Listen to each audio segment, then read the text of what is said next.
10. 11h, 13h. Pascal Praud sur Europe 1. Bon, Sarah Salman est là, Lisa Kamen-Irzig est là, elle est professeure des écoles. Vous avez dit, Lisa, une phrase que je trouve absolument folle. Et je voulais que vous développiez cette phrase. La mission des profs n'est plus d'enseigner, mais de lutter contre les inégalités. Moi, je trouve que cette phrase est folle. C'est malheureusement la réalité. Vous pouvez aller voir sur le site de l'Éducation nationale, tout est consacré à la lutte contre les inégalités. Évidemment, d'abord les inégalités sociales, mais maintenant c'est aussi les inégalités de genre, les inégalités justement d'accès au numérique. Pendant un moment, c'était la grande mission de l'État, c'était de lutter contre la fracture numérique, et ça passait par l'école. Et cette lutte contre les inégalités ne date pas d'hier, puisque c'est la mission de l'école depuis les années 70, je dirais. Moi, je suis déjà, j'ai 50 ans, j'ai déjà été victime de cette idéologie. Je suis absolument désolée, c'est pas une phrase folle, c'est une phrase réelle, c'est ce qui se passe aujourd'hui.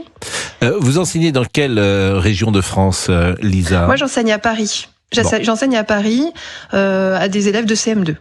Bon, ce sont des enfants favorisés, ce sont des enfants de milieux plus difficiles ?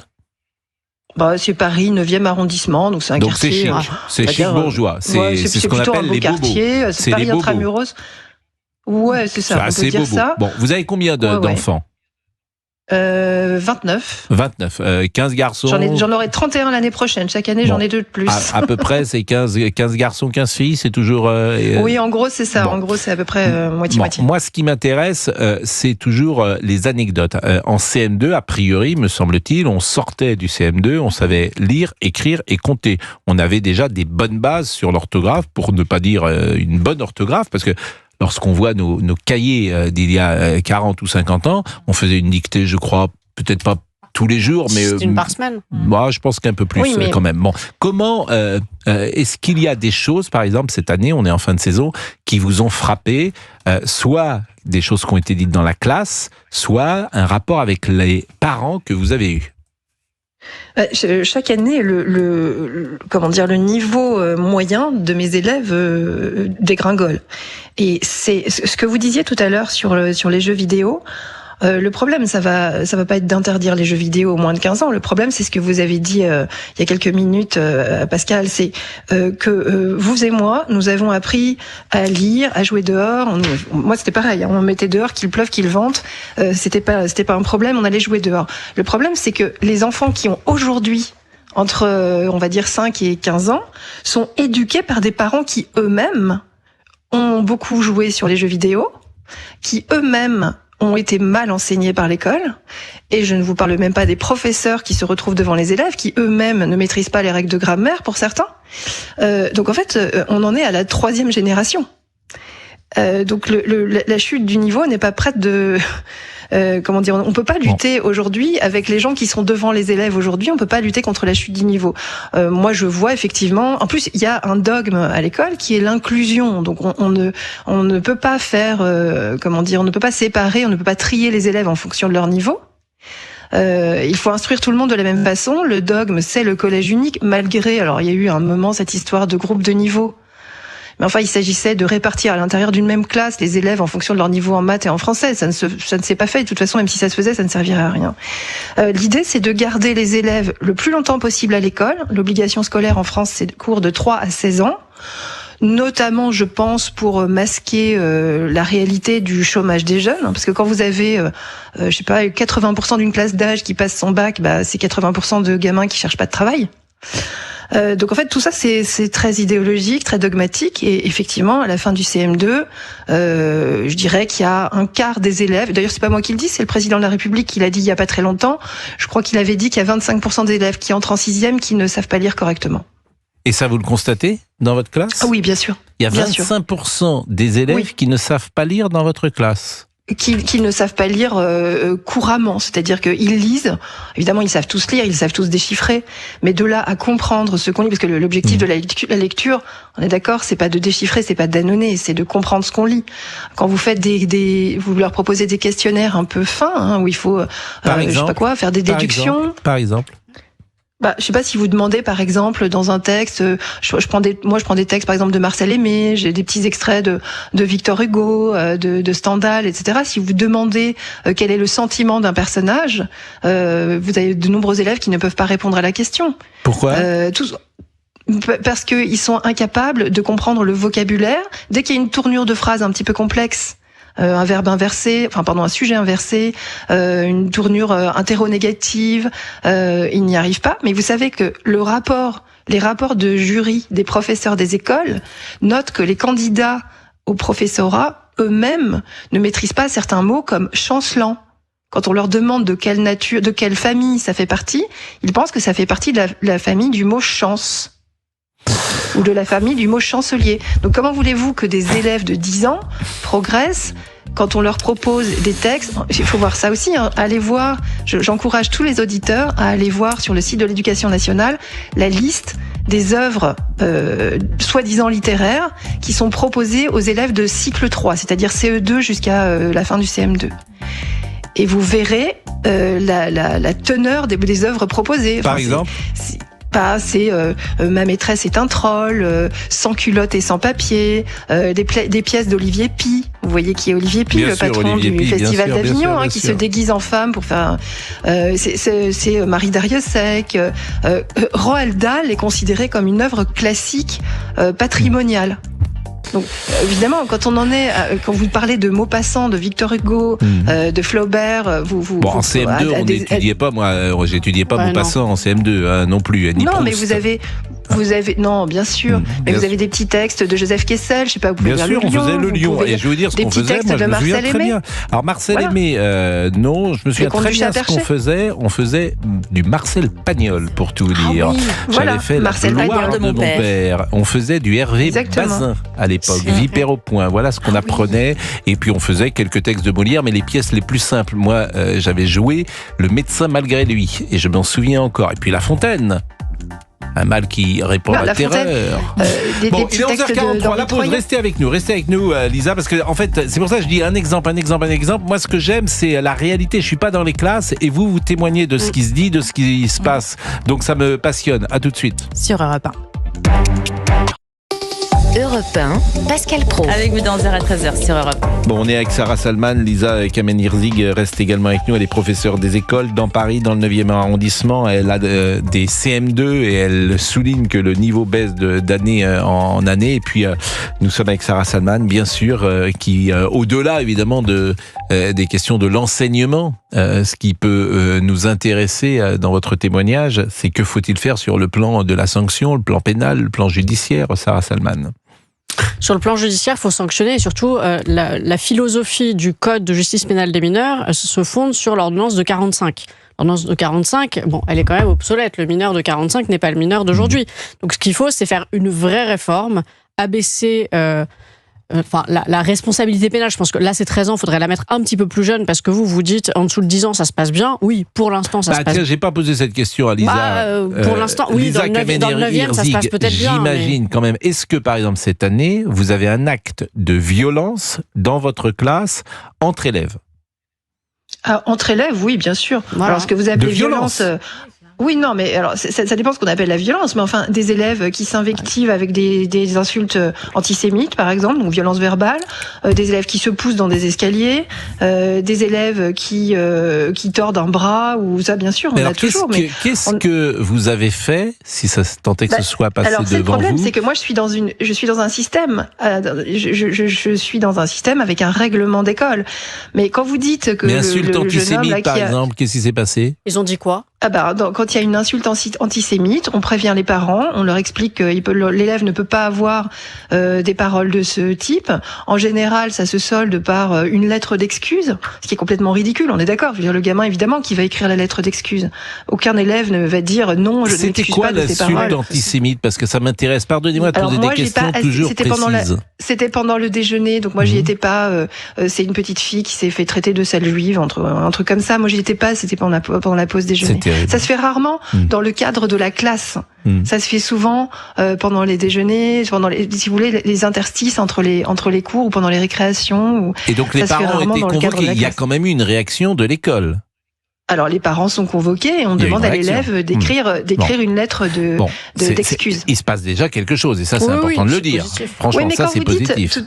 Tout à l'heure, vous avez dit que ce jeune homme là de 14 ans qui a assassiné cette surveillante a été sans histoire. Enfin, c'est ce qui se dit dans les médias. Hein. Je vois pas comment on peut parler d'un enfant sans histoire alors même qu'il a été exclu 2 fois dans l'année. Et moi, ce que je dis, c'est qu'à l'école primaire, on a des premiers signes de violence qui sont évidemment pas des assassinats au couteau. Enfin, pour l'instant, on n'en est pas là, mais on a des signes de violence chez certains jeunes, de violence verbale. Ça commence en général par de la violence verbale. Parfois des élèves qui tiennent tête aux adultes de manière très effrontée, très violente, bien plus qu'autrefois. Moi, si je m'étais comportée comme ça il y a 40 ans à l'école, je pense que je me serais fait virer de l'école. Aujourd'hui, on ne vire pas ces élèves-là. On ne les sanctionne pas plus que par une lettre d'excuse. Lisa Kamen-Herzig, professeure des écoles dans Paris. Je vous propose d'écouter Maurice Berger. Chacun le connaît, il est pédopsychiatre. Il était ce matin sur Europe 1. Il a parlé des profils des agresseurs. On a 2 sortes d'agresseurs, c'est schématique. Des mineurs qui sont violents pratiquement depuis le primaire, parfois avant, et on connaît ça par cœur, des mineurs exposés à de la violence intrafamiliale, des clans très familiaux et même extrêmement violents. Et puis on a des mineurs dont la violence apparaît beaucoup plus tard, à l'adolescence, et là on se pose la question de quelle est leur structure psychique. On a des mineurs qui ont un sentiment d'identité un peu flottant à cette période de la vie et ils ont une personnalité dont je dirais qu'elle est poreuse. Poreuse, c'est-à-dire qu'ils ne font pas vraiment la différence entre la réalité et ce qu'ils imaginent et leurs pensées. C'est toujours passionnant d'écouter Maurice Berger. Il était ce matin avec Dimitri Pavlenko et il a parlé des attaques au couteau d'atmosphère.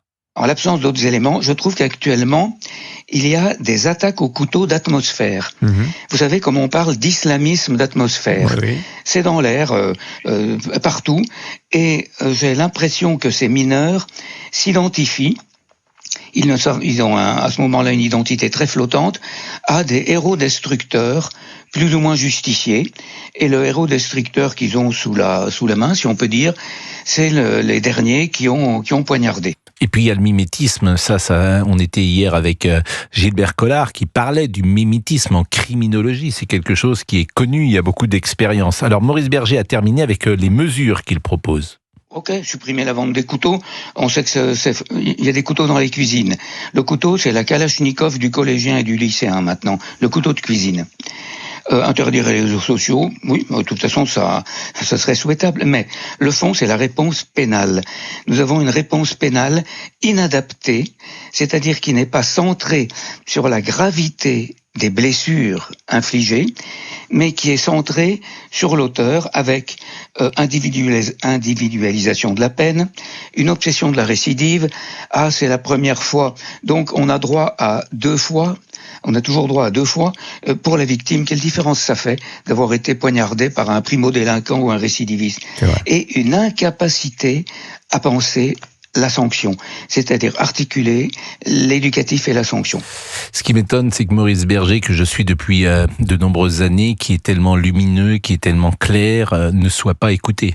Il est même parfois critiqué par certains critiquent ses positions. Je pense notamment à des magistrats qui vont dire qu'au contraire, il faut être dans l'inclusion, dans l'insertion et qu'il ne faut pas être trop dur. Donc moi, je pense au contraire qu'il devrait avoir une parole qui soit écoutée par le plus grand nombre, surtout dans les milieux de la justice. Bon, Lisa Kamen-Herzig, professeure des écoles, est-ce que malgré tout, le feu sacré, vous l'avez gardé ou est-ce que vous êtes désespéré lorsque vous arrivez en fin de saison?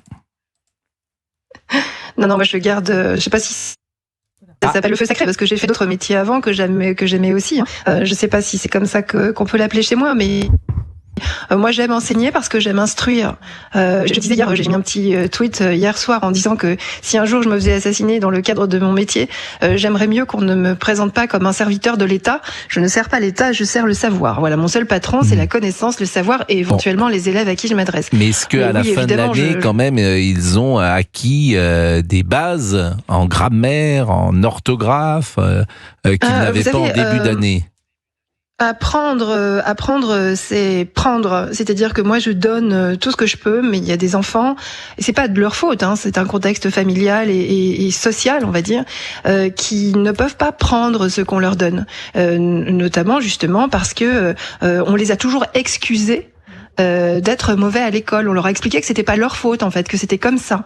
Et donc, ces élèves sont dans une disposition d'esprit de ne pas accueillir le savoir comme un cadeau. Alors, ce que vous disiez tout à l'heure, c'est que en fait, pour certains élèves, la punition, comme pour certains prisonniers, le fait d'être incarcéré, c'est presque une décoration.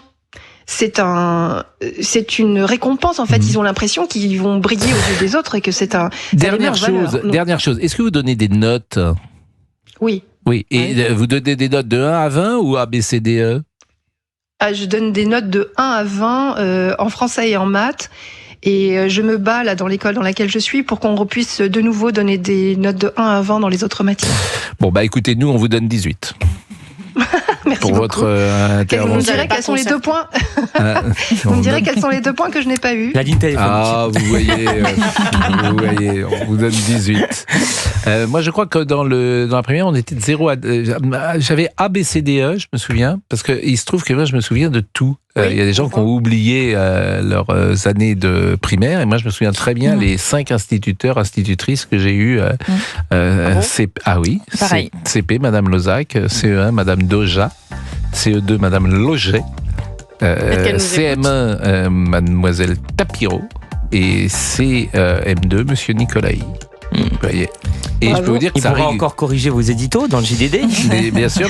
Non, mais on avait et quand il se trouve que par le plus grand des hasards, mes parents ils ont tout gardé. Mais quand mes enfants regardent les cahiers de nos apprentissages, mais ils les regardaient les soirs de Noël, tu vois, tu montes dans les armoires et puis tu vas regarder, ils redescendaient avec des cahiers, ils sont surpris, mais je leur disais, mais tous les enfants de 10 ans... Surpris de... C'était une belle calligraphie. D'abord, tu écrivais bien, parce qu'aujourd'hui, il y a un problème de calligraphie. Aujourd'hui, je vois, ils écrivent n'importe quoi. Voilà. C'est invraisemblable, déjà. Bon, je sais pas comment ils tiennent leur stylo. Et puis, moi, ce qui est intéressant, c'est que j'étais un élève lambda. J'ai pas fait de normal sup. Vous voyez ce que je veux dire? J'étais un élève comme les autres. Un bon élève en primaire, mais un élève vraiment lambda. Mais aujourd'hui, par rapport à la jeune génération, on est des génies. Hein, je vous le dis. Vous pourriez apporter un petit cahier. Oui, bien sûr. Ça, je vous bien, ça. Et moi, j'aimerais bien vous faire une petite dictée. Bien sûr, mais ma mère a fait visiter ma chambre. Elle a mis un petit cordon rouge Elle fait payer dans la l'entrée. maison à Nantes. Bon, Lisa, merci. Je crois qu'on se voit ce soir sur CNews. Oui, Vous à tout serez à avec l'heure. nous. Bien sûr, elle fait visiter, elle a un petit cordon rouge. Elle fait payer la visite. Un petit bifton. Ça met du beurre dans les épinards. Exactement, il y a à prendre. Les gens arrivent dans la maison et puis ils montent au premier étage ici. Bon, voilà, il y a un poster d'Henri Michel, un poster de Super Tramp dans la chambre. Il n'y a pas de console de jeu, par contre. Il n'y a pas de console de jeu. Oui, monsieur. Ah oui, moi j'ai un poster de pub à faire passer. Un poster de pub, là, tout de suite. Dans un instant, les infos d'Émilie Des sur Europe. Ah, je vous l'apporte.